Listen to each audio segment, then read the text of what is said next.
Olá! Essa semana eu consegui engatar a marcha por aqui, gente. Nós iremos para o nosso próximo capítulo. É para comemorar! Vamos lá então? A personagem de hoje trata-se de uma mãe aflita que vai até Jesus interceder por sua filha, que estava endemoniada. E ela sabia que a única pessoa a quem ela poderia recorrer e resolver essa questão, ver a sua filha liberta desta situação, seria Jesus.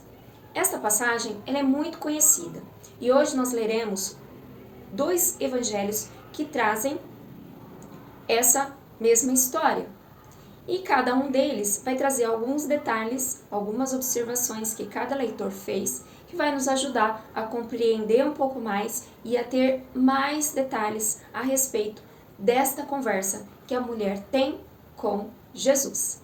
Vamos lá? O primeiro texto se encontra no Evangelho de Mateus, capítulo 15, dos versículos 21 a 28. A fé de uma mulher cananeia é o título. Saindo daquele lugar, Jesus retirou-se para a região de Tiro e de Sidom. Uma mulher cananeia, natural dali, veio a ele gritando: Senhor, filho de Davi, tem misericórdia de mim. Minha filha está endemoniada e está sofrendo muito. Mas Jesus não lhe respondeu palavra. Então seus discípulos se aproximaram dele e pediram: Manda-a embora, pois vem gritando atrás de nós. Ele respondeu: Eu fui enviado apenas às ovelhas perdidas de Israel. A mulher veio, adorou-o e de joelhos disse: Senhor, ajuda-me. Ele respondeu: Não é certo tirar o pão dos filhos e lançá-lo aos cachorrinhos. Disse ela, porém: Sim, Senhor, mas até os cachorrinhos comem das migalhas que caem da mesa de seus donos. Jesus respondeu: Mulher, grande é a sua fé. Seja conforme você deseja. E, naquele mesmo instante, a sua filha foi curada. Agora eu vou ler o outro evangelho que traz a mesma história, mas com mais alguns detalhes que Mateus não traz, que se encontra em Marcos, capítulo 7, dos versículos 24 ao 29. E o título é interessante, é outro, ó. Jesus honra a fé de uma mulher Ciro-Fenícia. Jesus saiu daquele lugar e foi para os arredores de Tiro e de Sidom, até aí parecido com o primeiro. Entrou numa casa e não queria que ninguém o soubesse. Aqui já é um detalhe a mais que no livro de Mateus nós não temos. Contudo, não conseguiu manter em segredo a sua presença. De fato, logo que ouviu falar dele, certa mulher, cuja filha estava com um espírito imundo, veio e lançou-se aos seus pés. A mulher era grega, Ciro-Fenícia de origem, e rogava a Jesus que expulsasse de sua filha o demônio. Ele lhe disse: Deixe que primeiro os filhos comam até se fartar, pois não é correto tirar o pão dos filhos e lançá-lo aos cachorrinhos. Ela respondeu: Sim, Senhor, mas até os cachorrinhos, debaixo da mesa, comem das migalhas das crianças. Então ele lhe disse: Por causa desta resposta, você pode ir. O demônio já saiu da sua filha. Esse texto, ele é muito interessante. E dependendo de quem lê ele pela primeira vez, pode até gerar uma certa, digamos, não sei, revolta, uma indignação. Como assim Jesus dá essa resposta para a mulher? Primeiro, ele não dá resposta nenhuma para ela, diante do pedido que ela faz. Depois, ele fala que não é certo tirar a comida dos filhos e para dar para os cachorrinhos. Como assim? Chamou ela de cachorrinha, né? Então, assim, tem algumas coisas que nos deixa intrigados.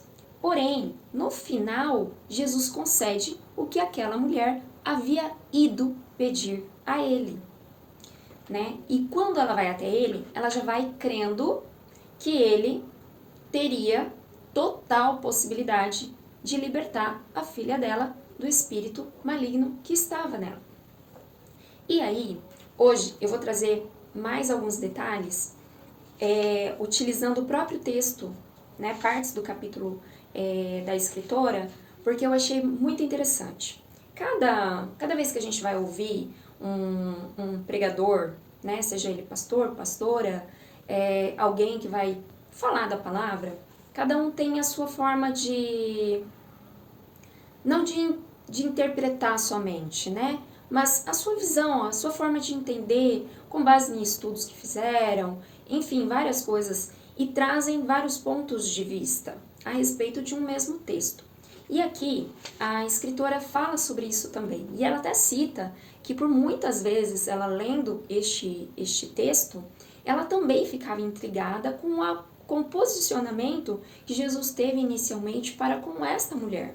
Por que ele falou desta maneira com ela? Né? Por que ele deu estas respostas para ela? E aí a escritora traz exemplos de algumas dessas mensagens que ela ouviu. Por exemplo, alguns pregadores dizem que é porque Jesus já sabia como ela responderia. E de fato, Jesus, ele era 100% homem, 100% Deus. Ele sabia quem era aquela mulher, ele a conhecia, sabia qual seria a reação dela, até mesmo diante da atitude dele para com ela. Diante das palavras que ele disse para ela, ele já sabia como ela iria reagir. Outros, pregadores, ensinam que Jesus estava enfatizando que ele viera primeiro para os israelitas. E os cristãos nunca devem se esquecer disso. Outros pastores, outros pregadores ainda dizem que era para contrastar a fé desta mulher com a fé do povo de Jesus, do povo de Deus, mas em especial os religiosos da época. Tanto que uma multidão seguia Jesus, muitos creram nele, mas muitos religiosos, pessoas poderosas, influentes da época, não creram em Jesus. No entanto, essa mulher, que não fazia parte do povo de Deus inicialmente, era de uma outra nação, ela creu em Jesus Cristo e foi até ele buscar o seu milagre, a sua cura, a sua libertação. E, por fim, ela recebeu. E, no fim, Jesus exalta exatamente a fé dela. Então, contrasta com a realidade. Tem uma passagem que fala na Bíblia que diz assim, que Jesus veio para os seus, no caso, o povo escolhido de Deus, mas os seus não receberam. Tanto que Jesus é crucificado, levado para a cruz, para ser morto na cruz, por quem? Por mando dos religiosos da época, né? Foram eles, não crendo em Cristo, que o levaram à condenação de morte, dessa morte desonrosa que era ser pregado na cruz. Mas isso também tinha um propósito, né? Eles agiram dessa maneira, mas foi por meio da morte de Cristo e da ressurreição dele que a morte foi vencida e Jesus tem as chaves da morte e do inferno, que nos dá o direito e a possibilidade de termos a morte natural, que é essa física que nós sabemos que todo mundo um dia vai partir daqui, mas a espiritual, a eterna, morte eterna, nós não iremos morrer. Aqueles que creem no Senhor não irão morrer a morte eterna, porque Cristo pagou o preço do nosso pecado e crendo nele, entendendo isso e buscando ele, tendo um relacionamento, uma vida com o Senhor, eu sei, por meio do Espírito de Deus que habita em mim, que nele eu terei vida eterna.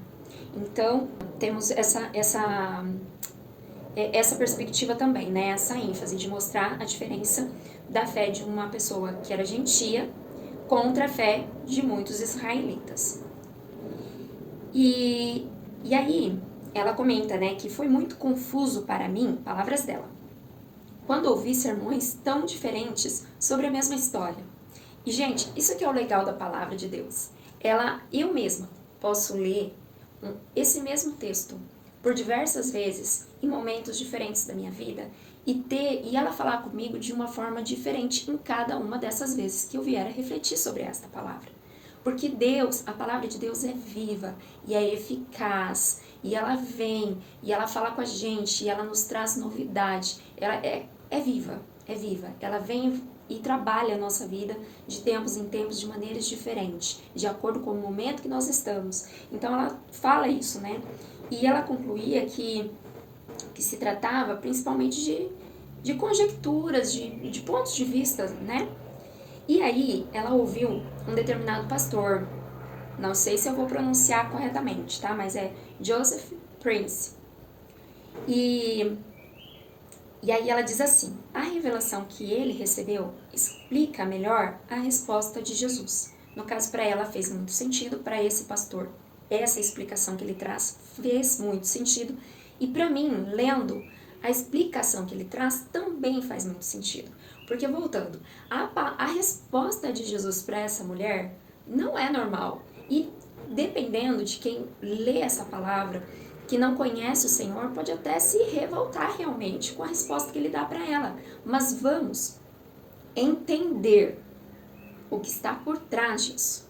Porque uma coisa é, nós estamos vivendo a nossa época, nós não sabemos o que acontecia naquela época, o contexto era totalmente diferente.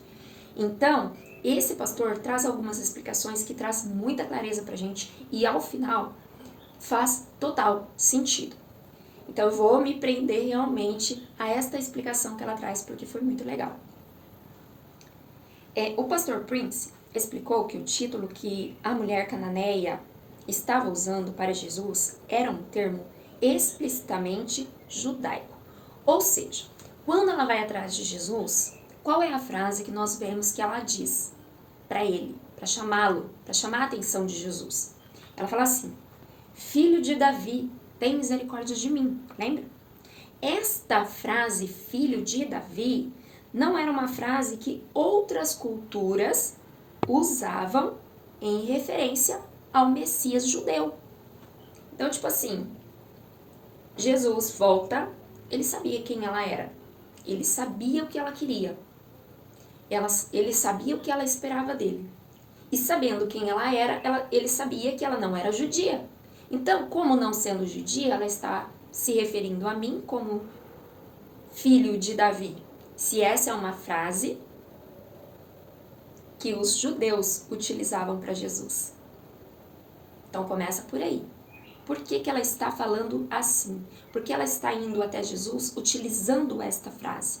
Semana passada não, no vídeo anterior a gente comentou da samaritana. Os samaritanos, ele também fazia parte do povo de Israel. Porém, numa determinada época da história, Israel se dividiu em Reino do Norte e Reino do Sul. E Samaria estava no Reino do Norte e Judá no Reino do Sul. Então, por isso que eles também falavam, né? Os samaritanos dizem que se deve adorar a Deus em tal lugar, os judeus dizem que é em outro. Então, nesse sentido também, até mesmo os samaritanos que criam que o Messias viria, se referia a esse Messias de uma maneira diferente dos judeus. Olha como foi a resposta da samaritana na conversa que ela teve com Jesus. Vamos lembrar. Eu sei que o Messias, chamado Cristo, vem.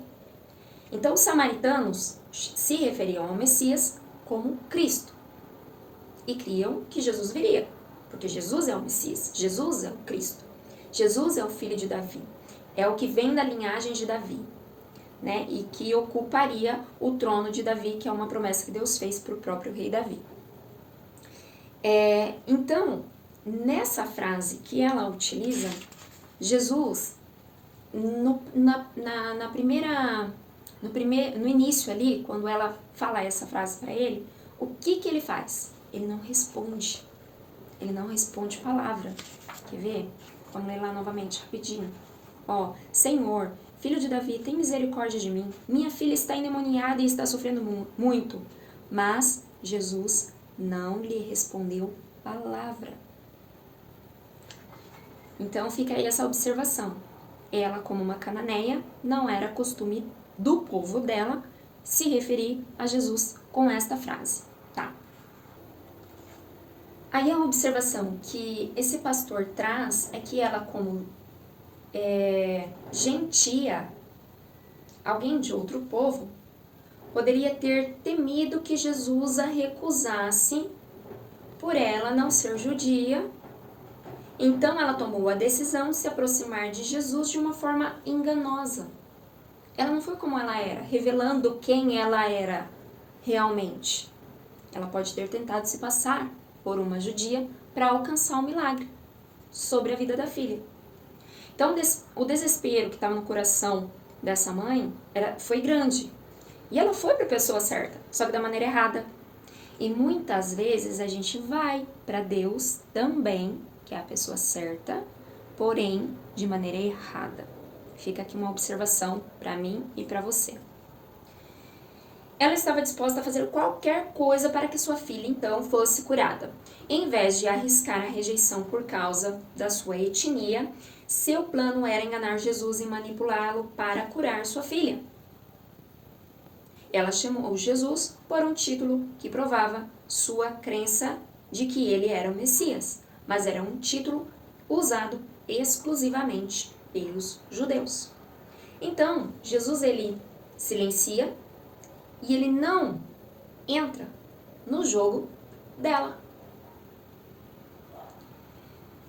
E aqui me faz parar para refletir uma coisa. Como eu disse, muitas vezes a gente vai até o Senhor com alguma causa, alguma situação, porém não da maneira como nós deveríamos.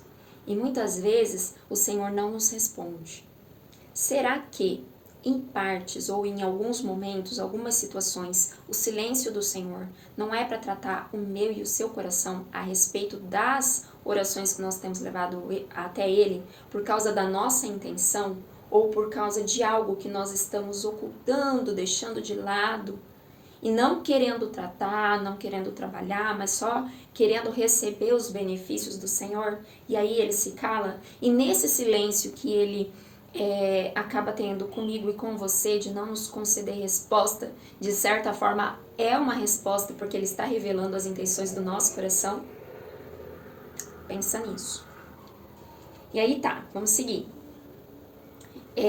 Com a resposta dele, né? Eu não fui enviado senão às ovelhas perdidas da casa de Israel. Então ele estava dando a ela uma chance de confessar.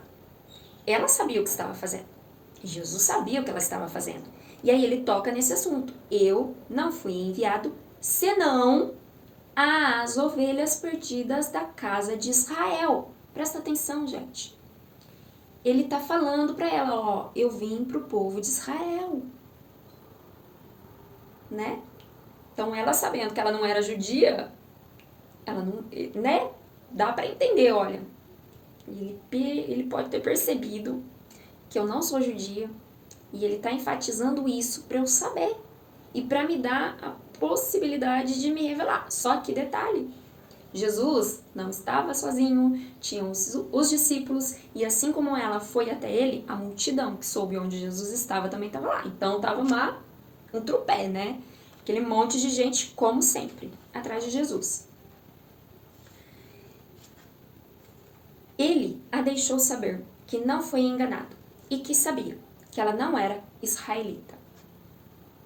Em vez de confessar e lidar com Jesus honestamente, ela se lançou à sua misericórdia e implorou. Então ela não confessou, mas agora ela recorreu para a misericórdia de Jesus, suplicando a Ele, Senhor, ajuda-me. E ali, Deus foi tratando, né? Jesus foi entrando, tipo, no coraçãozinho dela, né? Expondo ela sem expô-la. Não sei se essa é a palavra, mas expondo ela para ela mesma e não para os que estavam ao redor.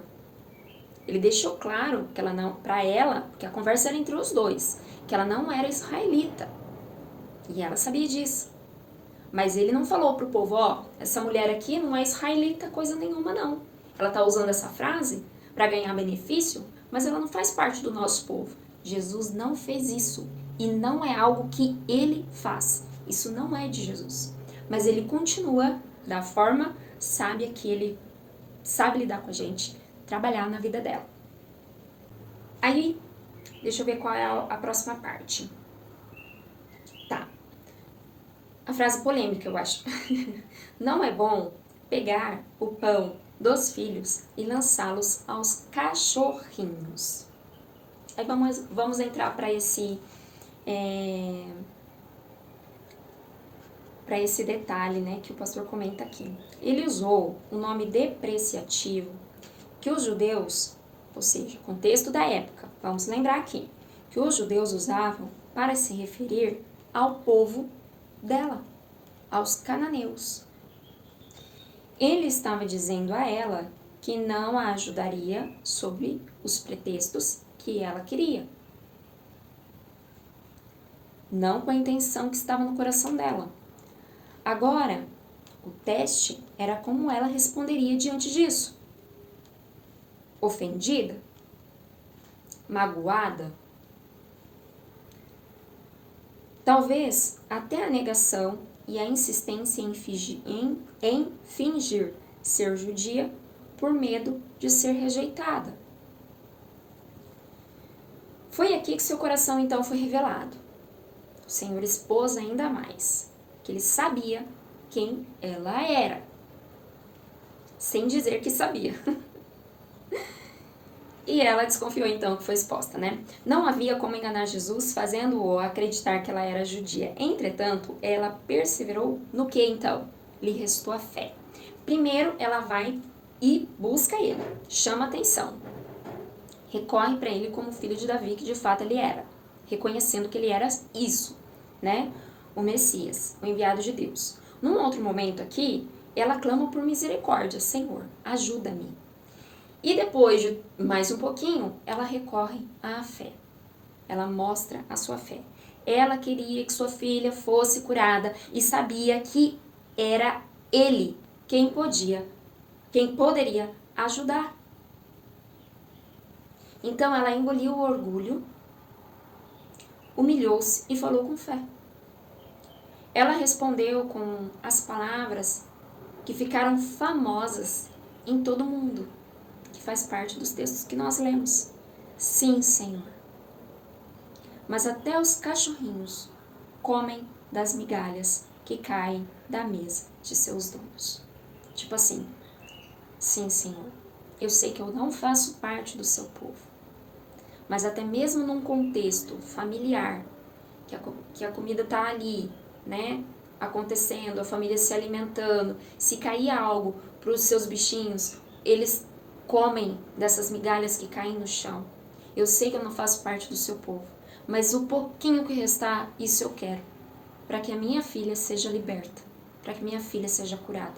Então ela reconhece isso, e é de uma humildade muito grande, e demonstração de fé muito grande, porque ela está buscando por algo que não era dela, não pertencia a ela, mas ela estava buscando, porque era a esperança para ela. Aí ela coloca aqui que Jesus, ele sendo curador e libertador, e sendo filho de Deus, sendo quem ele é, ele tinha todo o direito de identificá-la da maneira que ele quisesse, de colocar rótulos nela da maneira que ele quisesse.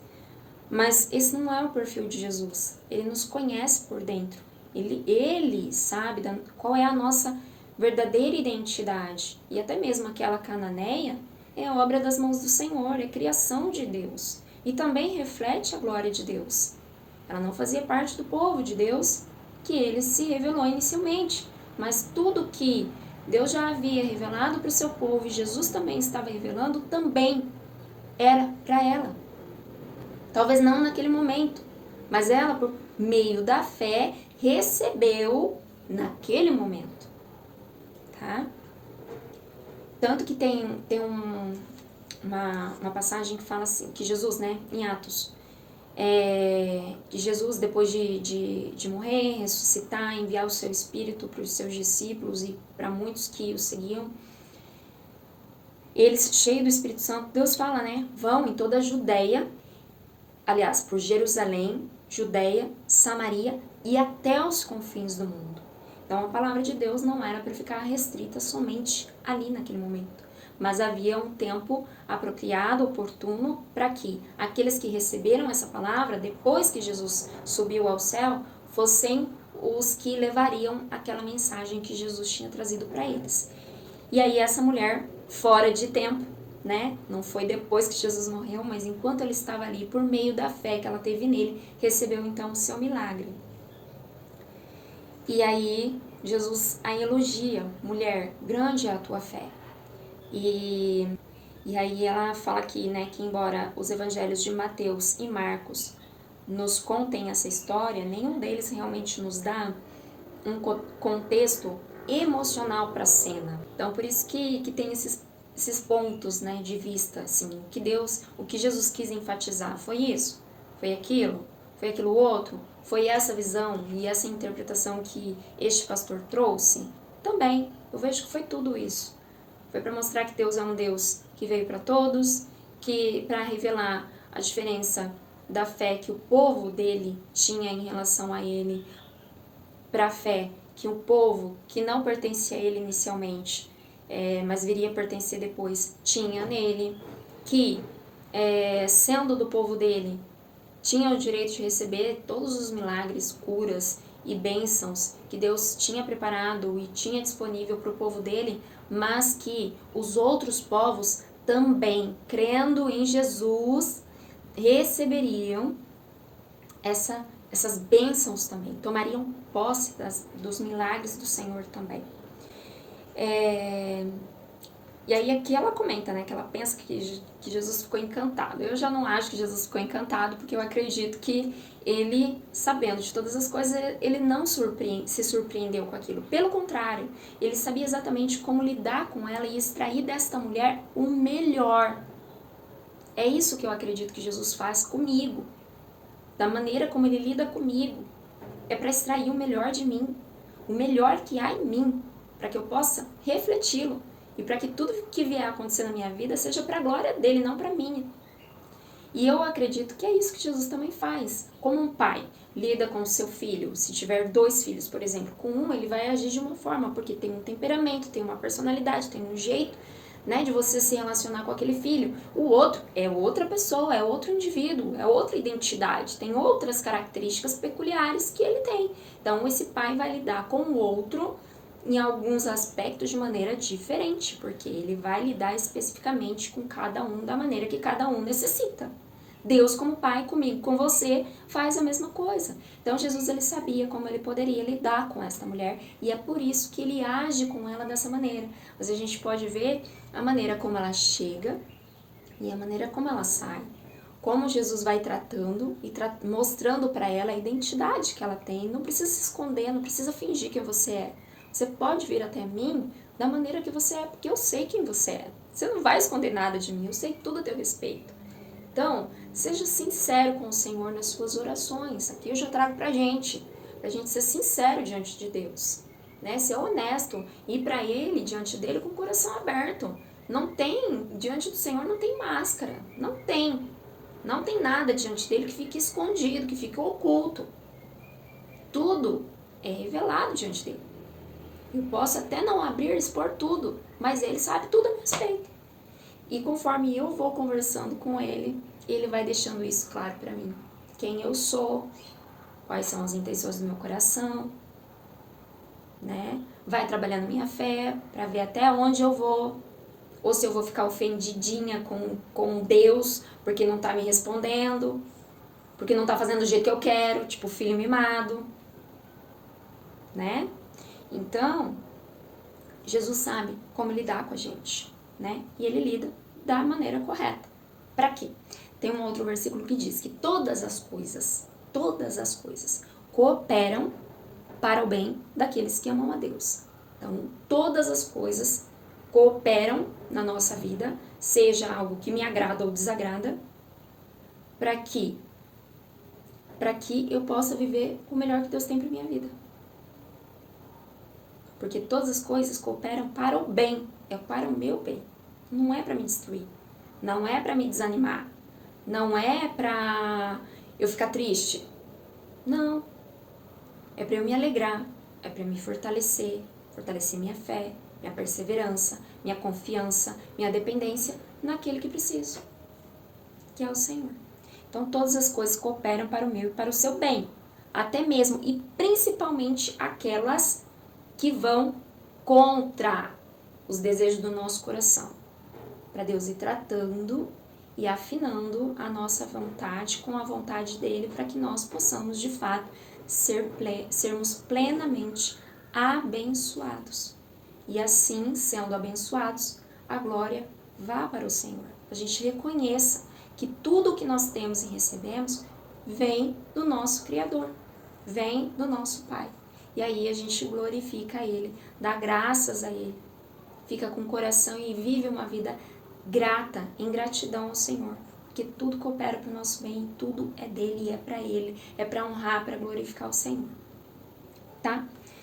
E aí, depois no final, Jesus então, ele exalta a fé dessa mulher, né? Mostrando que ele, desde o início, não ia negar essa cura para ela, para a filha dela. Ele não ia negar, né? E volto a dizer, ele nem falou nada da filha dela. A atitude, a postura que essa mulher tomou diante de toda essa conversa com Jesus foi o que resultou no milagre. Jesus respondeu em Mateus 28, mulher, grande é a sua fé, seja conforme você deseja. Porque até aqui o Senhor tratou, curou no coração dessa mulher o que precisava ser curado, tratado. E por meio da fé dela, a filha foi alcançada e liberta. Naquele mesmo instante, a sua filha foi curada. Versículo 28 de Marcos. Aliás, 29. Então, ele lhe disse, por causa desta resposta, você pode ir. O demônio já saiu da sua filha. Então, diante das lutas da nossa vida, dos pedidos de oração que nós temos levado ao Senhor, como nós temos nos comportado? Como nós temos lidado com o silêncio de Deus e com as respostas que Ele nos dá? Como, por exemplo, espera, tenha paciência. Ou alguma coisa que Ele está pedindo para você mudar na sua vida, porque se você receber essa bênção que você quer agora, não vai, por mais que seja bênção, não vai abençoar a sua vida, porque você não está preparado para receber. E aí a gente lida com essas respostas de Jesus como? Se revoltando contra Ele, ou olhando para Ele, sendo humilde, o reconhecendo como Senhor. Senhor, eu recebo a sua palavra, eu aceito a sua palavra. Se ainda não é o momento, é porque não foi chegada a hora, eu não estou pronta, ou tem outras situações que ainda precisam ser tratadas e trabalhadas, e eu espero pacientemente no Senhor. Continua trabalhando a minha vida, continua trabalhando todas as áreas, todas as coisas, para que eu possa desfrutar dessa bênção por completo. Então, a exemplo desta mulher, vá à pessoa certa, àquele que pode nos ajudar, nos socorrer em toda e em qualquer situação e que tem o melhor para nós. Mas vá reconhecendo quem Ele é. Vá com humildade no seu coração e procurando entender como o Senhor está agindo na sua vida, o que Ele quer tratar e mudar em você, para que você possa desfrutar da plenitude que o Senhor deseja que você viva e permita que o Senhor trabalhe a sua fé. Porque sem fé, diz a palavra, é impossível agradar a Deus. E aquela mulher cananeia agradou o Senhor, porque ela teve fé. Que o Senhor te abençoe, que o Senhor fortaleça a sua fé, que o Senhor fale com você, ministre o seu coração, que o Senhor te ajude a estar buscando cada vez mais a presença dEle na sua vida, para que você venha depender dEle em todo tempo e em qualquer situação, e a confiar e descansar nele, no trabalhar e no agir dele. Que o Senhor te ajude para que todo o orgulho na sua vida, que o Senhor me ajude para que todo o orgulho na minha vida caia por terra em nome de Jesus, e nós possamos estar de uma forma humilde diante dele, porque ele é Rei dos Reis, ele é o Senhor dos Senhores, ele é Deus. Nós somos sua criação, nós somos seus filhos, nós somos seus servos, nós não mandamos em Deus. Ele é o nosso dono. Então, que o Senhor trabalhe de fato as nossas vidas para que nós possamos aprender cada vez mais dele e poder de fato desfrutar da vida plena que ele tem para mim e para você. Essa é a palavra de hoje e até a próxima. Deus abençoe.